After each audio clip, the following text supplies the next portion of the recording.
Hana mến chào cô bác, anh chị và các bạn. Nếu cô bác, anh chị và các bạn đang tìm một công thức mới để làm bánh dẻo với bột nếp và những nguyên liệu đơn giản dễ tìm, thì đây là một công thức mà Hana muốn chia sẻ với cô bác, anh chị và các bạn hôm nay. Màu sắc thì thanh nhã, vỏ bánh thì mềm dẻo, đặc biệt để tủ lạnh qua ngày hôm sau vẫn không bị cứng. Để chuẩn bị phần nhân, Hana sử dụng 35g trứng gà và 40g đường cát nhuyễn. Mình sẽ đánh cho trứng và đường thật là hòa quyện với nhau. Trứng gà thì mình ưu tiên lấy nguyên lòng đỏ, thiếu mình mới lấy tiếp lòng trắng cho đủ 35g. Sau khi đánh trứng và đường xong, thêm vào 120g nước cốt dừa khuấy đều lên.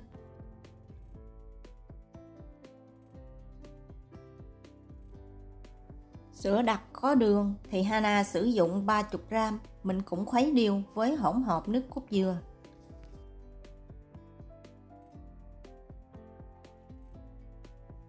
Tiếp theo, mình sẽ rây vào tô 20g bột sư tử, 25g sữa bột và 25g bột mì số 8.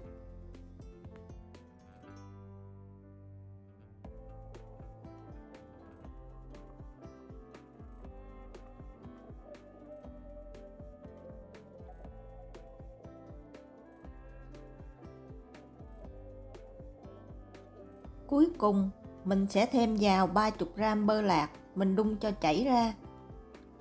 Sau khi khuấy đều tất cả hỗn hợp xong, lượt qua rây để cho hỗn hợp bột được mịn.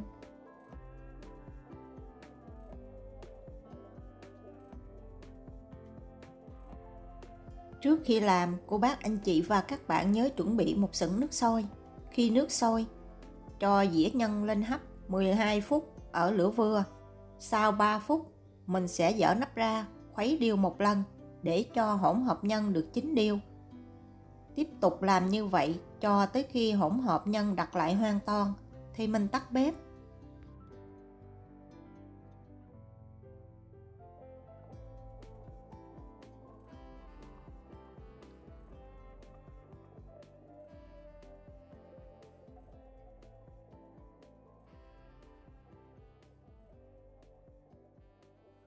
Sau 12 phút, bây giờ phần nhân đã đặc lại hoàn toàn, mình sẽ tắt bếp và cho nhân ra ngoài trộn đều, cho nhân bớt nóng.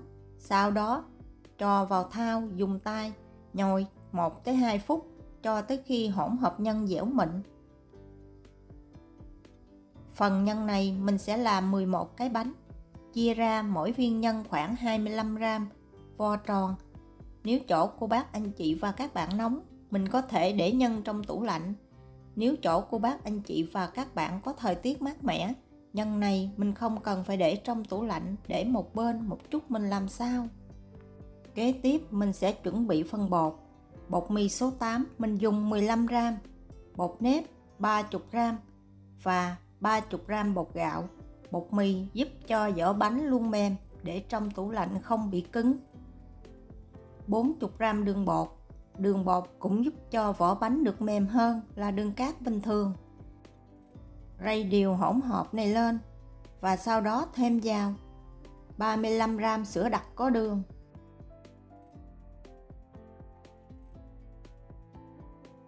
45g sữa tươi, 90g nước cốt dừa. Mình sẽ khuấy đều hỗn hợp này lên.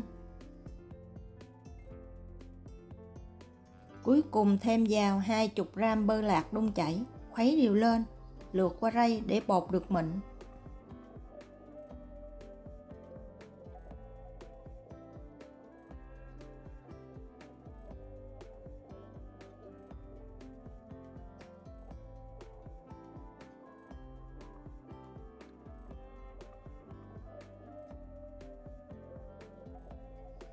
Dùng giấy bạc bọc kín dĩa bột, sau đó cho lên xửng hấp ở lửa vừa khoảng 25 phút hoặc cho tới khi bột chín hoàn toàn.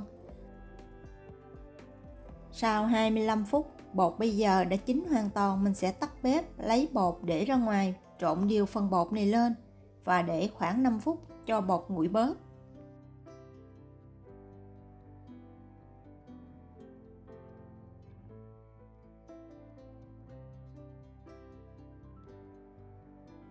Sau 5 phút, bột bây giờ đã nguội bớt, mình sẽ cho bột vào túi ni lông và nhồi 1 tới 2 phút cho tới khi phần bột này thành một khối dẻo mịn.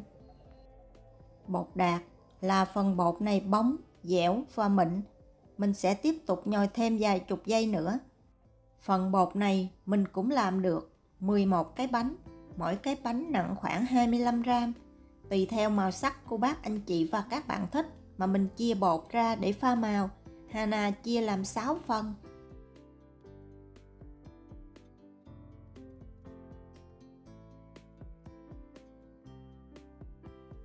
Lúc pha màu, cô bác anh chị và các bạn để ý một điều, mình đừng cho màu trực tiếp lên bột, làm như vậy màu dễ đậm không được đẹp. Mình sẽ nhiễu những màu nào yêu thích ra ngoài dĩa, sau đó dùng tăm chấm một ít lên bột. Nhồi phần bột này, nếu màu đạt thì mình ngưng, nếu chưa đạt mình tiếp tục chấm thêm một ít màu cho lên. Hana sử dụng 5 màu: màu hồng, màu xanh lá cây, màu xanh dương, màu tím và màu cam.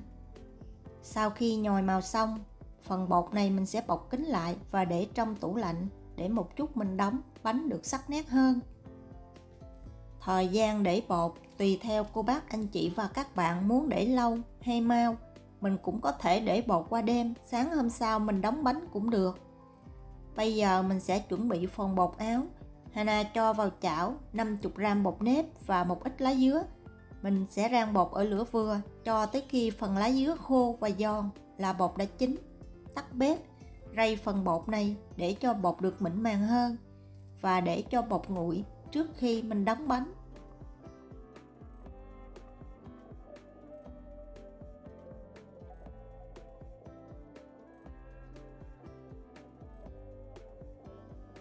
Mỗi cái bánh thì mình sẽ gồm có 25 gram bột và 25 gram nhân. Phần bột thì tùy ý cô bác anh chị và các bạn mình phối màu theo ý thích của mình, không nhất thiết giống như của Hana. Trước khi để đóng bánh thì mình sẽ nhồi sơ phần bột này lại để cho bột được bóng và dẻo mịn hơn. Khi tạo hình bánh, mình nhớ mình đừng đặt hai màu đậm chung với nhau, mình xen kẽ một đậm một lợt thì bánh màu sắc sẽ đẹp hơn. Lúc này YouTube có thêm phần cho điểm phía dưới. Nếu cô bác anh chị và các bạn nhìn thấy chữ HIPE, nhớ nhấn vào cho điểm giúp Hana để kênh Hana được phát triển. Cảm ơn cô bác anh chị và các bạn rất nhiều. Sau khi tạo màu xong, mình sẽ ấn dẹp bọc nhân và vo tròn lại.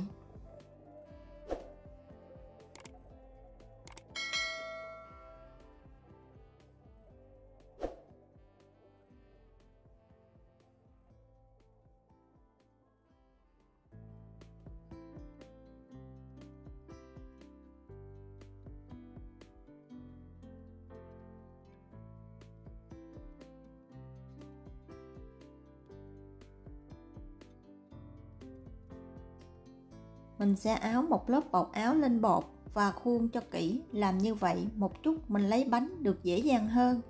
Nhưng mà không cần phải nhiều quá. Nhiều quá thì phần bột bám lên bánh nhìn không đẹp mắt.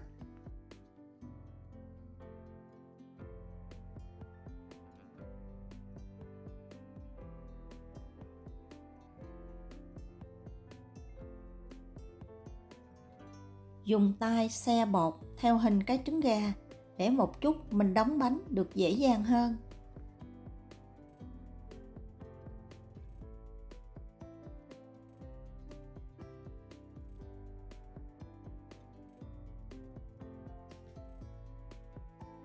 Và đây là thành phẩm bánh của Hana sau khi tạo hình xong.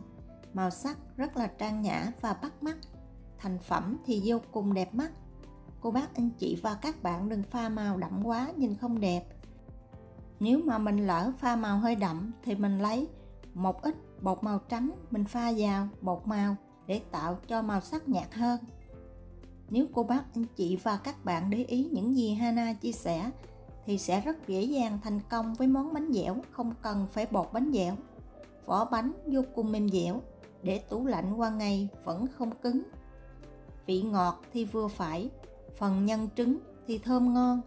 Hy vọng cô bác, anh chị và các bạn có thêm một món bánh dẻo cho mùa Trung thu năm nay. Cảm ơn cô bác, anh chị và các bạn đã xem. Kính chúc cô bác, anh chị và các bạn cuối tuần vui vẻ bên người thân và gia đình của mình.